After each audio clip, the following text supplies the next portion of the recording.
நான் சிறுமையும் எளிமையுமானவன், கர்த்தரோ என்மேல் நினைவாயிருக்கிறார். தேவரீர் என் துணையும் என்னை விடுவிக்கிறவருமாயிருக்கிறீர். என் தேவனே, தாமதியாதேயும். சங்கீதம் 40:17. But I am poor and needy, yet the Lord thinketh upon me. Thou art my help and my deliverer. Make no tarrying, O my God. Psalms 40:17. ஆண்டவரும் இரட்சகருமாகிய இயேசு கிறிஸ்துவின் நாமத்தினாலே மீண்டும் ஒருமுறை கூட God Goes மினிஸ்ட்ரீஸ் மூலமாக இந்த கால வேளையில் உங்களை சந்திப்பதில் பெரும் மகிழ்ச்சி அடைகிறேன். ஆண்டவருடைய பெரிதான கிருபையினாலே 6 மாதங்களை கடந்து 7வது மாதத்தினை காண செய்த தேவனுக்கு கோடான கோடி ஸ்தோத்திரமும் கனமும் மகிமையும் உண்டாவதாக. கடந்த நாட்களிலே தேவனாகிய கர்த்தர் நாம் அனுபவித்த பாடுகளை அறிந்திருக்கிறார். அதை தாங்க பலனையும் தந்திருக்கிறார். அதனால் உண்டான மகிமையையும் மேன்மையையும் வரப்போகிற நாட்களில் நமக்கு நிச்சயமாக உண்டாக போகிறது. நம்முடைய சூழ்நிலைகள், தனிப்பட்ட வாழ்க்கையில் இருக்கிற நெருக்கங்கள் ஒரு விதத்தில் அழுத்தி கொண்டிருக்கலாம். ஆனாலும் தேவனுடைய வார்த்தை சொல்லுகிறபடியே கர்த்தர் ஏற்ற காலத்தை வைத்திருக்கிறார். அந்த ஏற்ற காலத்தை இந்த நாட்களிலே நாம் நிச்சயம் காணப்போகிறோம். என்னோடு சேர்ந்து தேவனை நம்பி அவருடைய நாமத்தினாலே காத்திருங்கள். நிச்சயம் வெற்றி சிறப்போம். கர்த்தருடைய முழுமையான ஆசீர்வாதங்களை பரிபூர்ணமாக பெற்றுக்கொள்ள நீங்கள் ஆயத்தமுள்ளவர்களாக இருப்பீர்கள் என்று விசுவாசிக்கிறேன். கர்த்தர் தாமே இந்த மாதத்திலே நம்மையும் நம் குடும்பத்தினரையும் வெற்றி சிறக்க செய்வாராக. ஆமென்.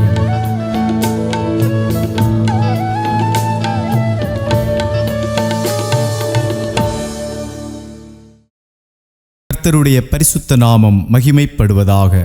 ஆசீர்வாதமான இந்த நாளிலும் God Who Sees மினிஸ்ட்ரீஸ் மூலமாக உங்களை சந்திப்பதில் பெருமகிழ்ச்சி அடைகிறேன். இப்பொழுதும் சிலுவையினால் உண்டாகும் ஆசீர்வாதங்களை பற்றி கொஞ்ச நேரம் ஆண்டவருடைய வார்த்தையை தியானிக்கலாம். சாபத்தின் அடையாளமாக கருதப்பட்ட சிலுவை இயேசுவின் மரணத்தினால் ஆசீர்வாதமாக்கப்பட்டது. இயேசுவின் இரத்தம் எந்த இடத்திலெல்லாம் சிந்தப்பட்டதோ அந்த இடமெல்லாம் ஆசீர்வதிக்கப்பட்டதாய் மாறினது. இன்றைய தியானத்திற்காக தெரிந்து கொள்ளப்பட்ட வேதப்பகுதி ஏசாயா தீர்க்கதரிசியின் புத்தகம் 53வது அதிகாரம் 5ஆம் வசனம். நம்முடைய மீறுதல்களின் நிமித்தம் அவர் காயப்பட்டு, நம்முடைய அக்கிரமங்களின் நிமித்தம் அவர் நொறுக்கப்பட்டார். நமக்கு சமாதானத்தை உண்டு பண்ணும் ஆக்கினை அவர் மேல் வந்தது. அவருடைய தழும்புகளால் குணமாகிறோம். இந்த வசனம் இயேசுவின் சிலுவை மரணத்தின் தியாகத்தன்மையை எடுத்து காட்டுகிறது. சிலுவையில் அவர் அடைந்த துன்பம் மற்றும் மரணத்தின் மூலம் நாம் அனைவரும் பாவ மன்னிப்பையும் சமாதானத்தையும் ஆவியாத்தும சரீரத்தில் சுகத்தையும் பெற்றுக்கொள்கிறோம். இயேசுவின் சிலுவை மரணம் மனுக்குலத்திற்கு கொண்டு வரும் ஆசீர்வாதத்தின் சாரத்தை இந்த வசனம் படம் பிடித்து காட்டுகிறது. நமது இரட்சகராகிய இயேசுவின் சிலுவை மரணம் துன்பத்திற்கு அடையாளமாய் மாத்திரமல்ல, அவருடைய தியாகத்தின் மூலம் நமக்கு வழங்கப்பட்ட ஆழமான ஆசீர்வாதங்களையும் உள்ளடக்கியது. சிலுவை என்பது வேதனையின் சின்னம் மட்டுமல்ல, நம்பிக்கை, மீட்பு, நல்லிணக்கம், மறுசீரமைப்பு ஆகியவற்றின் கலங்கரை விளக்கமுமாகும். இயேசுவின் சிலுவை மரணத்தால் நமக்கு கிடைக்கிற முக்கியமான சில ஆசீர்வாதங்களை இப்பொழுது நாம் தியானிப்போம். முதலாவது ஆசீர்வாதம் என்னவென்றால், சிலுவையினால் உண்டாகும் மீட்பு. கிறிஸ்துவின் தியாகத்தின் மூலம் நமக்கு வழங்கப்பட்ட மீட்பின் சக்தி வாய்ந்த நினைவூட்டலாக சிலுவை நிற்கிறது. இயேசு தமது மரணத்தின் மூலம் மனுக்குலத்தின் பாவங்களுக்காக முழு கிரயத்தையும் செலுத்தி நமக்கு மன்னிப்பையும் இரட்சிப்பையும் வழங்கினார்.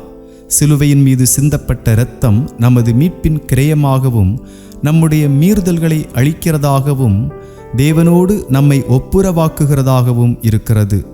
இயேசு சிலுவையில் செய்த தியாகத்தால் நாம் பாவத்தின் அடிமைத்தனத்திலிருந்து விடுதலையாக்கப்பட்டு பரலோக பிதாவின் அன்பின் அரவணைப்புக்கு உள்ளாகிறோம். நாம் ஏன் மீட்கப்பட வேண்டும்? மீட்கப்பட வேண்டியதன் அவசியம் என்ன? மீட்பின் அளவை நாம் முழுமையாக புரிந்து கொள்ளுவதற்கு முன் அதற்கான நமது தேவையை நாம் முதலில் அறிந்து கொள்ளுவது அவசியம். எல்லாரும் பாவம் செய்து தேவ மகிமையற்றவர்களானார்கள் என்று ரோமர் 3:23 சொல்லுகிறது. எல்லா ஆசீர்வாதத்திற்கும் ஆதாரமாயிருக்கிற தேவனிடமிருந்து பாவம் நம்மை பிரித்து ஆவிக்குரிய மரணத்திற்கு நம்மை ஆளாக்கினது. தேவனுக்கு விரோதமான நம்முடைய கலகம் நியாயத்தீர்ப்புக்கும் தேவனிடமிருந்து நிரந்தரமாக பிரிவதற்கும் நம்மை இட்டுச் சென்றது. இப்படிப்பட்ட பரிதாப நிலையில் இருந்த நம்மை மீட்டுக்கொள்ள தேவன் தாமாகவே கிரயம் செலுத்த முடிவெடுத்தார். சிதைந்து கிடந்த நம்மை மீட்டெடுப்பதற்காக தேவன் தம்முடைய ஒரே பேரான குமாரனாகிய இயேசுவை நம்முடைய பாவங்களுக்கான தண்டனையை சுமக்க அனுப்பினார். இதிலிருந்து தேவன் நம்மீது வைத்த அவருடைய ஆழமான அன்பை நாம் உணர்ந்து கொள்ள முடிகிறது. சிலுவை மரணம் இயேசுவின் தியாக அன்பின் இறுதி வெளிப்பாட்டை குறிக்கிறது. ஏனெனில் நம்முடைய மீட்பிற்கான கிரயத்தை செலுத்த இயேசு தாமாகவே விருப்பப்பட்டு தமது ஜீவனை கொடுத்தார். நம்மை தேவனோடு ஒப்புரவாக்கும் பொருட்டு தாங்கொண்ணா துயரத்தையும் அவமானத்தையும் அவர் சகித்தார். நம்முடைய பாவங்களின் பாரத்தை தமது தோள்களில் சுமந்தார். சிலுவையின் மூலம் பெறப்பட்ட மீட்பு என்பது பரிவர்த்தனை பரிமாற்றம் மட்டுமல்ல, அது தேவ கிருபையின் மறுரூபமாக்கும் செயலாகும். தம்முடைய மரணம் மற்றும் உயிர்த்தெழுதல் மூலம் இயேசு பாவம் மற்றும் மரணத்தின் அதிகாரத்தை உடைத்து நம்மெல்லாருக்கும் பாவ மன்னிப்பையும் ஒப்புரவாகுதலையும் புது வாழ்வையும் வழங்கினார். இத்தகைய ஆழ்ந்த அன்புக்கும் தியாகத்திற்கும் முன்பாக நம்முடைய பதில் என்னவாயிருக்க வேண்டும்? கர்த்தருடைய கிருபையை நாம் முழுமையாக சார்ந்திருந்து தேவன் நமக்கு அருளியிருக்கிற இரட்சிப்பாகிய நல்ல ஈவை நன்றியுணர்வோடும் தாழ்மையோடும் ஏற்றுக்கொள்ள வேண்டும். அதாவது பாவத்திலிருந்தும் சுயசார்பிலிருந்தும் விலகி கிறிஸ்துவின் ஆளுகைக்கு நம்முடைய வாழ்க்கையை முழு மனதுடன் ஒப்படைப்பதும், அவருடைய கட்டளைகளுக்கு கீழ்ப்படிந்து நடப்பதும், இயேசுவின் அன்பையும் சேவையையும் முன்மாதிரியாக கொண்டு அவரை பின்பற்றி இரட்சிப்பின் சுவிசேஷத்தை மற்றவர்களுடன் பகிர்ந்து கொள்வதுமாகும். இயேசு கிறிஸ்துவின் சிலுவையின் மூலம் நமக்கு கிடைத்த இரட்சிப்பை நாம் சிந்திக்கும் போது நம்முடைய இதயங்கள் நன்றியினாலும் துதியினாலும் பொங்கி வழியட்டும். தேவன் நம்மீது வைத்திருக்கின்ற அன்பின் ஆழத்தையும் நம் ஆத்துமாவின் மீது அவர் வைத்துள்ள அளவிட முடியாத மதிப்பையும் கண்டு நாம் வியந்து போவதை ஒருபோதும் விட்டுவிடக்கூடாது. மேலும் பரிசுத்த ஆவியானவரால் ஒவ்வொரு நாளும் கர்த்தர் நமக்கு அருளிய மீட்பின் வெளிச்சத்தில் நடந்து நீதியை நடப்பித்து சிலுவையில் இயேசுவின் தியாகத்தினால் உண்டாகும் மறுரூபமாக்கும் வல்லமையை குறித்து சாட்சியாயிருப்போம். இரண்டாவது ஆசீர்வாதம் என்னவென்றால், சிலுவையினால் உண்டாகும் ஒப்புரவாகுதல். சிலுவையானது நம்மை தேவனோடு ஒப்புரவாக்கும் பாலமாக செயல்படுகிறது. சிலுவையில்தான் மனுக்குலத்திற்கும் தேவனுக்கும் இடையிலான பகை ஒழிக்கப்பட்டு நாம் அவரண்டைக்கு கொண்டு வரப்படுகிறோம். கிறிஸ்துவின் தியாகத்தின் மூலம் தேவனுக்கும் நமக்கும் இடையே பகையாக நின்ற பிரிவினையாகிய நடுச்சுவர் தகர்க்கப்பட்டு நாம் அனைவரும் கிறிஸ்துவில் ஒரே சரீரமாக இணைக்கப்பட்டுள்ளோம். தேவனால் மீட்கப்பட்ட அவருடைய ஜனமாகிய நாம் நம்மிடையே காணப்படும் பகையாகிய பிரிவினையின் தடைகளை தகர்த்து அன்பிலும் ஒற்றுமையிலும் ஒருவரையொருவர் அரவணைத்து அதே நல்லிணக்கத்தை சக சகோதர சகோதரிகளுக்கும் நீட்டிக்க சிலுவை நம்மை அழைக்கிறது. இயேசுவை பின்பற்றுகிறவர்களாகிய நாம் சமாதானம் மற்றும் மன்னிப்பின் செய்தியை உலகிற்கு எடுத்துச் செல்லும் சமாதான தூதர்களாக இருக்கவும் அழைக்கப்பட்டுள்ளோம். மனிதன் தன்னுடைய பாவத்தினால் தேவனை விட்டு பிரிந்து வாழ்கிறான். தேவனில்லாத வாழ்க்கை மிகவும் பரிதாபத்திற்குரியது என்பதை மனிதன் தன்னுடைய மோசமான நிலையிலிருந்து அறிந்து கொள்ள முடிகிறது. எப்படியாகிலும் தேவனை கிட்டிச் சேர வேண்டும் என்ற ஆவலில் மனிதன் எடுக்கிற அத்தனை பிரயத்தனங்களும் வீணாகி விடுகிறது.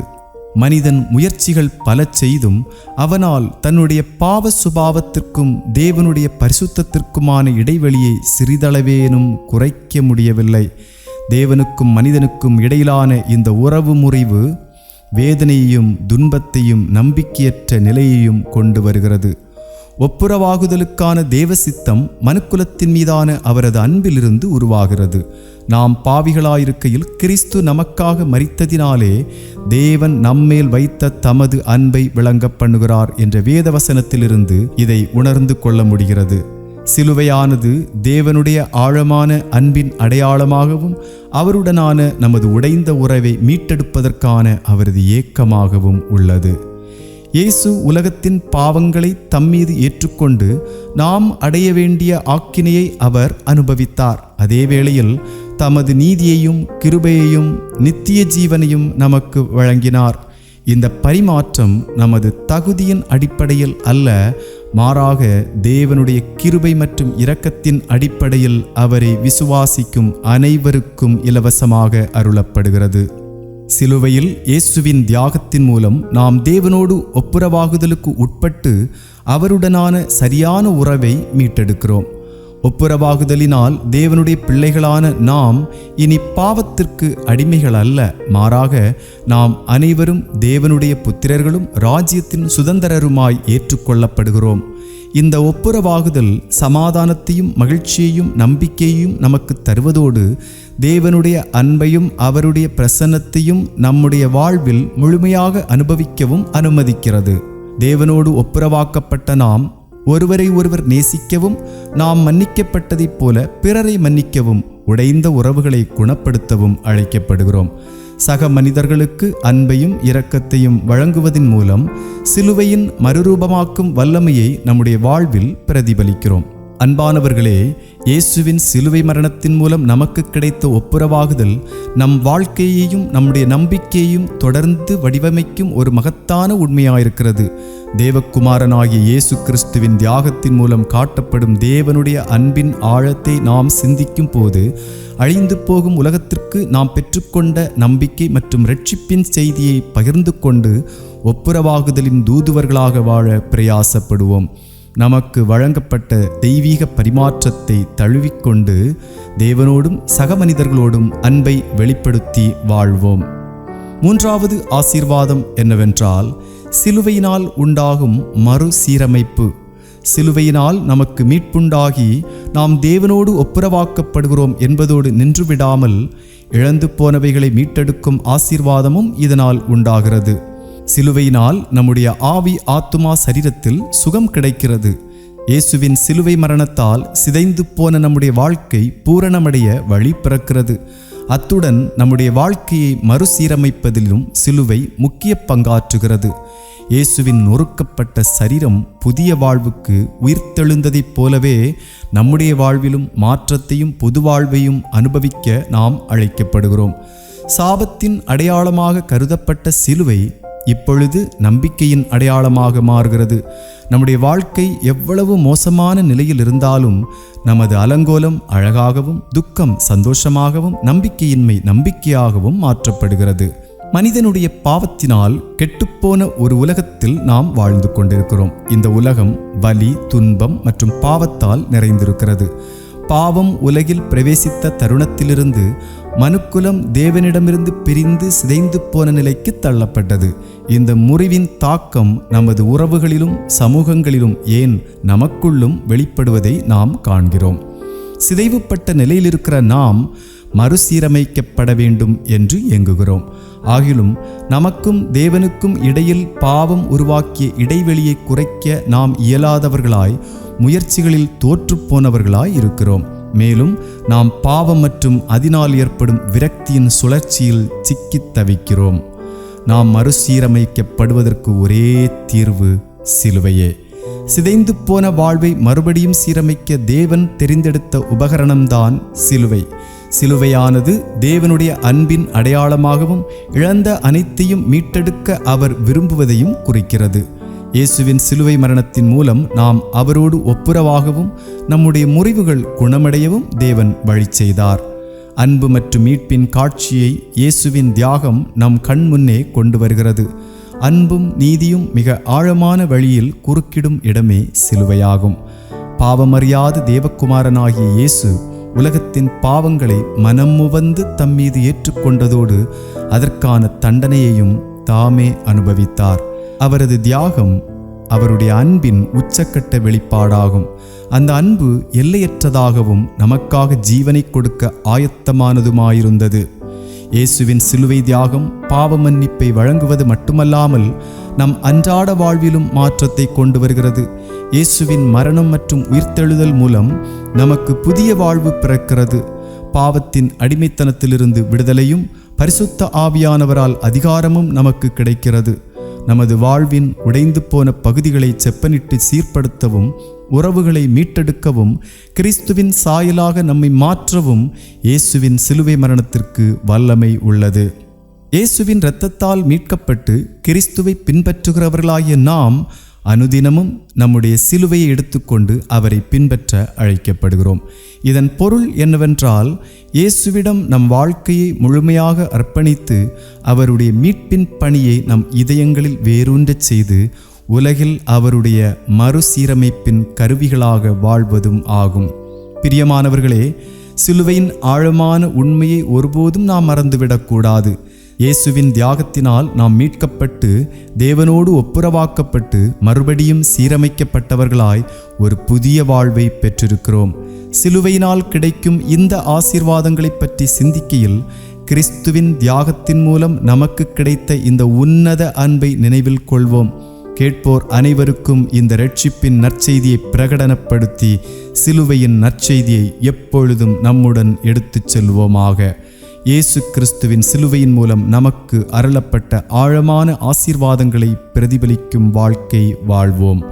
ஜெபம் செய்வோம். அன்பின் பரலோக பிதாவே, இந்த நாளிலும் நீர் எங்களோடு பேசின உம்முடைய நல்ல வார்த்தைகளுக்காக ஸ்தோத்திரம். சிலுவையினால் உண்டாகும் ஆசீர்வாதங்களை குறித்து இந்த நாளில் தியானிக்க நீர் அருளின கிருபைக்காக உமக்கு ஸ்தோத்திரம். இந்த வார்த்தைகளை கேட்ட அனைவருடைய வாழ்க்கையிலும் ஒரு பெரிய மாற்றம் உண்டாகத்தக்கதாக கிரியை செய்வீராக. இயேசுவின் நாமத்தில் ஜெபிக்கிறோம் எங்கள் ஜீவனுள்ள நல்ல பிதாவே, ஆமென். கர்த்தர் தாமே நம் அனைவரையும் ஆசீர்வதித்து காப்பாராக.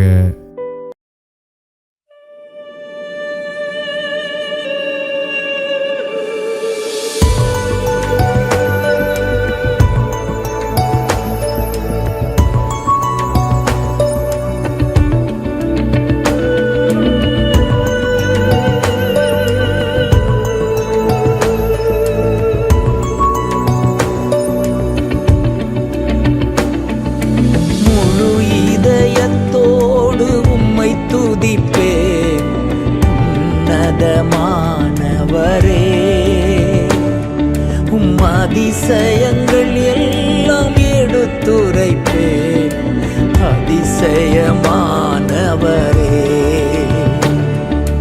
முழு இதயத்தோடு உம்மை துதிப்பே, உன்னதமானவரே.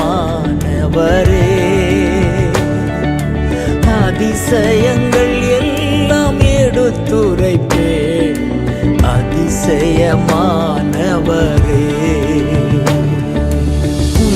உன்னதமானவரே, என் உறைவிடம் நீர்தானே. உன்னதமானவரே, என் உறைவிடம் நீர்தானே. உயர்த்துகிறேன், வாழ்த்துகிறேன், வணங்குகிறேன், உம்மை போற்றுகிறேன். முழு இதயத்தோடு உம்மை துதிப்பே, உன்னதமானவரே. உம் அதிசயங்கள் எல்லாம் எடுத்துரைப்பே, அதிசயமானவரே. ஒடுக்கப்படுவோர்க்கு அடைக்கலமே, நெருக்கடி வேளையில் புகலிடமே. ஒடுக்கப்படுவோர்க்கு அடைக்கலமே, நெருக்கடி வேளையில் புகலிடமே. நெருக்கடி வேளையில் புகலிடமே, நெருக்கடி வேளையில் புகலிடமே. முழு இதயத்தோடு உம்மை துதிப்பே, உன்னதமானவரே. உம் அதிசயங்கள் எல்லாம் எடுத்துரைப்பே, அதிசயமானவரே.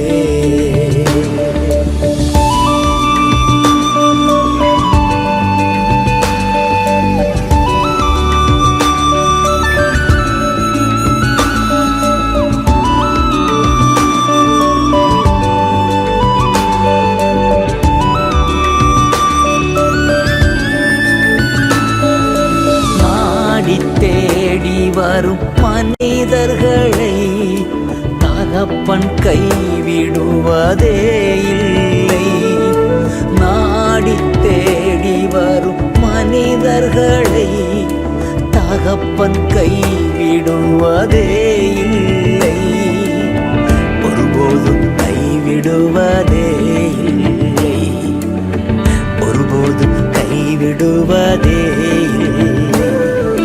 முழு இதயத்தோடு உம்மை துதிப்பேன் உன்னதமானவரே.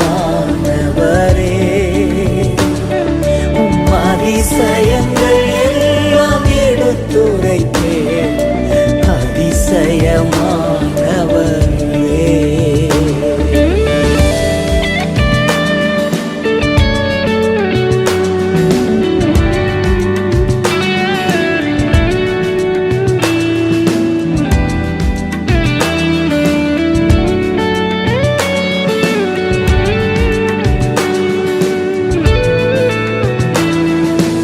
எழுந்தருளும் என் ஆண்டவரே, எதிரி கை ஓங்க விடாதேயும்.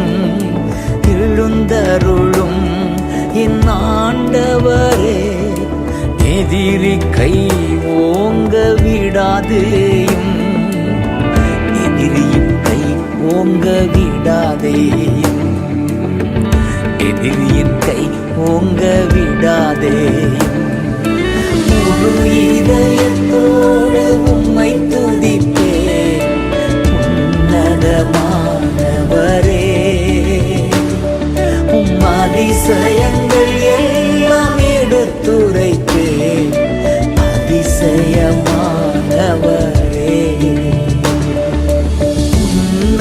உன்னதமானவரே, என் உறைவிடம் நீர்தானே. உன்னதமானவரே, என் உறைவிடம் நீர்தானே. உயர்த்துகிறேன், வாழ்த்துகிறேன், வணங்குகிறேன், உம்மை போற்றுகிறேன். உயர்த்துகிறேன், வாழ்த்துகிறேன், வணங்குகிறேன், உம்மை போற்றுகிறேன். முழு இதயத்தோடு உம்மை துதிப்பேன் உன்னதமானவரே. உம் அதிசயங்கள்